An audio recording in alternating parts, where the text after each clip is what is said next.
wide cross-section of the community represented here. A number of groups have come out and are concerned about this issue. The main issue here is democracy.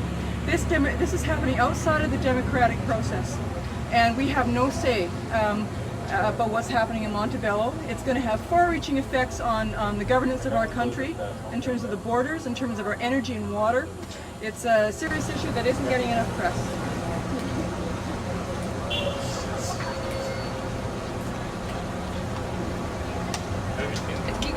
I learned about it about a week ago at a Convergence for Climate Action in the United States, and there are people who have done research on it. And basically, the SPP hasn't been in the media basically at all. Politicians don't seem to know about it, and it's really, really scary. Yes, I'm here today. I heard about it from Maud Barlow, who's the chairperson of the Council of Canadians. All right. And she did a lecture at the Vancouver Public Library. So when I heard about it, I didn't really, it was just unbelievable. And I told my friends about it, and nobody even seemed concerned. Nobody seemed to really believe me. And It's like a dream, right? yeah, I guess my concern is that we're harmonizing all of our standards with the U.S. So even though we're proud to be Canadian, you know, once this comes into play, we won't really have any reason to be proud to be Canadian.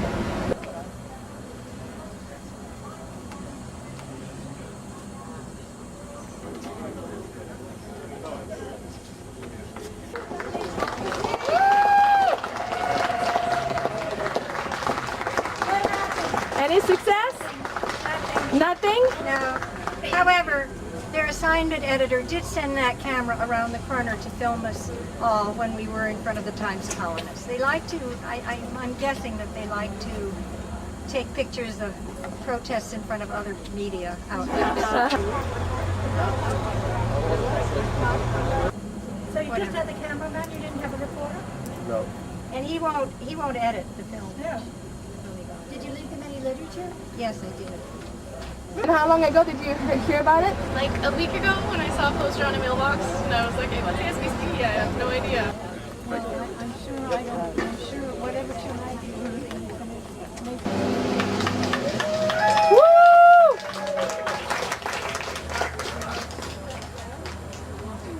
Basically, we're asking them, why aren't you covering this back in 2006, 2005, when it, you know, When it started, Yeah. like back in Texas. yeah, and then, where were you when? Yes. And you know, now that there's protesting, you're paying attention to it. In other words, you're responding to protests, Yes. but not to the issue, which is a very important issue.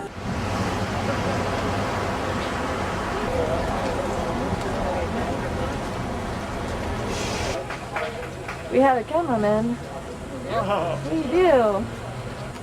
You guys are putting a deal that's all over the charts. Why? Because there hasn't been sufficient coverage on the SPP that's being looked at today. And For the layman who, again, because there's been no discussion, explain what the SPP is. the SPP is a security and prosperity partnership. It's initiated by heads of major American corporations, and the object is to amalgamate Canada and Mexico and the United States into one country. Other things to tie in are the North American Union and the North American Competitiveness Coalition, and also what's going on in Alberta with the tar sands. Hardly anyone knows that's a huge mega project. It's going to destroy boreal forest there. Contaminants have been linked to First Nations communities, poisoning First Nations communities downstream. What would you hope to achieve? I mean, we're not the only place you get the... Well, we want coverage. We want all the media to be covering this. What is more important for the media than someone coming in and discussing whether they're going to take over their country or not? Yeah, the other country came to Canada and they want to rob us of ours. We're not going to wait. These people are going to wait.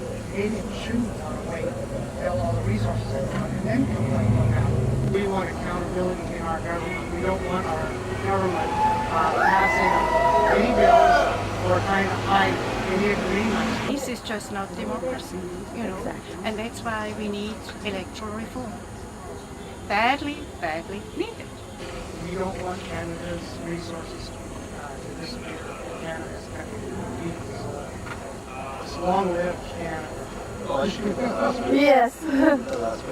Long live Canada. That's what we want. Long live Canada! Long live Canada!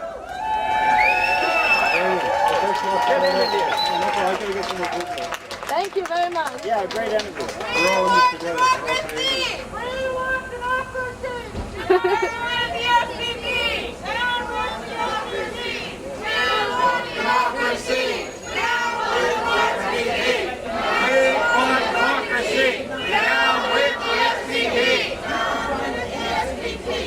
Critics of the partnership remain unconvinced. They say the SPP is an attempt to create an outright North American Union without congressional oversight. Sort of this public policy, academic, governmental set of elites who are making decisions and harmonizing rules and regulations outside the scope of the general public's knowledge. I think one thing people who are dollar-based need to focus on is the narrow. That's the one thing that nobody's talking about, but I think it's going to have a big impact on everybody's life in Canada, the U.S., and Mexico. If you Google it, you'll find out all about it. Now for tonight's poll. Do you believe the Security and Prosperity Partnership threatens our sovereignty? Yes or no? Cast your vote at loudobbs.com. From the folks in Washington, the scholars and the people who are watching the SPP, at least they're starting to say they think that message is getting through, that they're going to have to be more transparent. They might have to allow non-governmental organizations, citizens groups to sort of sit in with the big companies and the bureaucrats to talk about changes that might affect the lives of people in these three countries. Well, hopefully they are listening, Christine. 98% of you say the Security and Prosperity Partnership threatens our sovereignty. We want democracy! Down with the SPP! We want democracy!